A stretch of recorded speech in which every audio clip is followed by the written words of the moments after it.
In this video, we are taking a look at these, the 860 version 12.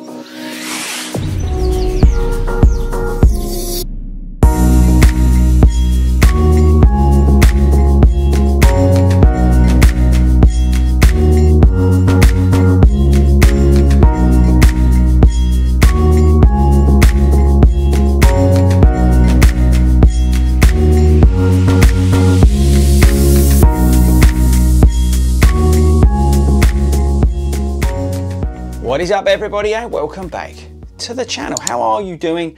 Let me know in the comments, and while you're down there, tell me, are you a fan of the 860 series from New Balance? Let me know in the comments. And actually, before we start, I'm going to let you into something that my daughter said to me earlier. I was talking to her about shoes and things like that because, I don't know, she just likes to talk to me about stuff. And anyway, she came into the office and said, Dad, what are those things? They look gross. I went, gross? She went, yeah, they're gross. They look flat. Let me know in the comments if you agree. So I said to her, well, what would you give them out of 10 in terms of looking awesome? She gave them a 1. So immediately we have a problem, Houston. And that is the fact, actually, I tend to agree with her. They look terrible. Do you know what I mean? I just think they look like boring and uninspiring. Let me know in the comments. Now that is not going to distract from what they're like to running and what they offer in terms of stability, but in terms of overall looks, I have to say I tend to agree. And this is the thing with stability shoes. I think in 2022 I'm going to go on a sort of crusade for us stability shoe wearers. Now when I say us, I wear them a little bit. So something like this, for example, which is relatively mild in terms of stability, does suit me. But I just think that the manufacturers out there need to pull the finger out of their you-know-what and come up with something that just looks awesome. I've seen some shoes from Saucony. Now, I can't remember what they're called. I think it was either Believe in the Run or one of the other guys from the running show out in Texas. It looks like there's some stability shoes coming from those guys that look pretty cool. But New Balance, Asics, Kayano, right? Asics, Nike and everybody else, can you please do something awesome for the stability shoe wearers out there? Because, I mean, this looks like, maybe not gross, as Scarlett called it, but, I would give it a 1 out of 10. Can you not look at some of the other awesome shoes out there? For example, the Rebel 2. How cool does that look? Why can't you make a stability shoe look as awesome as the Rebel 2? Okay, so rant and rave done about stability shoes, but I think it's a fair point. Let me know in the comments. And right, so let's get on to the 860 version 12, what it's like, how I found it, all that kind of stuff. So let's finally get stuck in. Okay, so we've got Fresh Foam X in the shoe and it's here. See that? So we've got 2-layer midsole. We've got Fuel Cell and then we've got this Fresh Foam X under here. Now what that creates is a nice soft stepping feel to the shoe, and it was noticeable when I put the shoe on. The big updates I would say versus version 11 are in the upper. They've got rid of that sort of soppy looking fin thing on the back, and they've created some really nice detail. They've got a bit of a heel counter on the back, but see the stitching around the upper, and it's got a new mesh, engineered mesh upper on it by the way, but they've created a load of stitching that's adding structure along the medial side, lateral side to the shoe. So with that engineered mesh upper, they've created some nice stability, stability is probably a strong word, but I would say support, better word, within the upper, which I kind of like. I like the lay flat laces. The padding in the tongue is thick, as you'd expect from this sort of daily trainer shoe.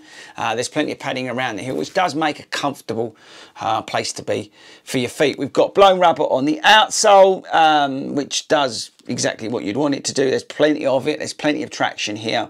And we know this outsole on these New Balance shoes tend to last forever. In terms of fit, this is a UK 9.5, fits me true to size. I think the shoe, let me just check my notes, it's got a 10mm drop. It would have helped if I wrote it down, but I think it's got a 10mm drop. Let me know in the comments if I got it wrong. And it's 125 pounds.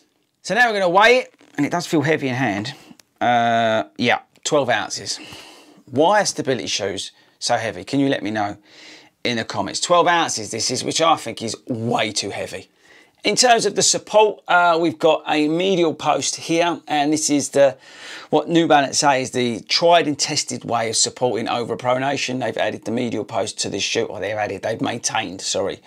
So if you look at like the Vongo 5, which we did a review of, they changed it up. They fired a load of pellets into the midsole to support it around the medial side. In this one, this has got more of a traditional posting in it, which, to be honest with you, does exactly what you need in terms of overpronation.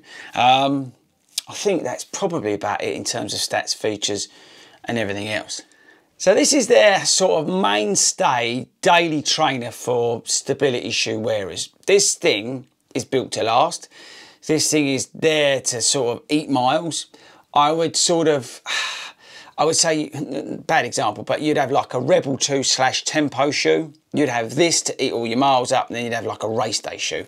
You can do long miles in this, you can do shorter miles in it, you can do recovery miles in it, you can do everything in it. You can probably get away with some trails as well, even with like light gravelly trails with this outsole as well. It can literally do everything.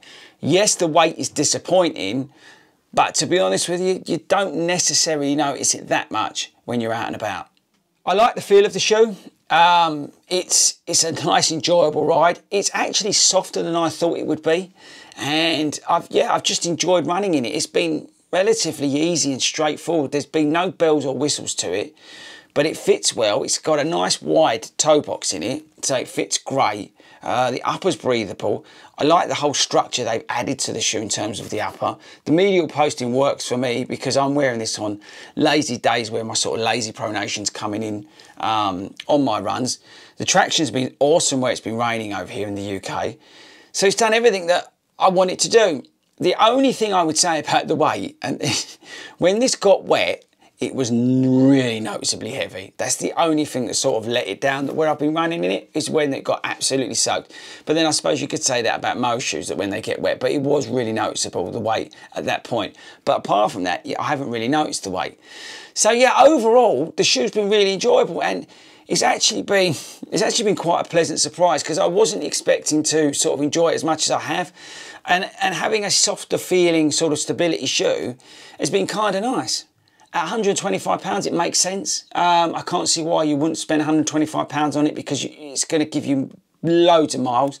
I would say there's a few quality issues. It does, for New Balance, and New Balance shoes are usually really well made, but it does seem to be a bit badly put together. There is a lot of glue showing. Maybe it's the colourway I've got here, but there's loads of glue shoved all over the place. It reminds me a bit of a Nike. But yeah, it does exactly what you want. I think it's...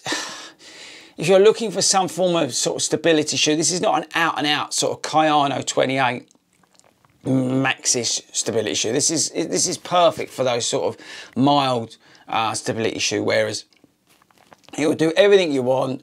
It's 125 quid. The only thing that's saying that lets it down is one, the weight, but two, how it looks.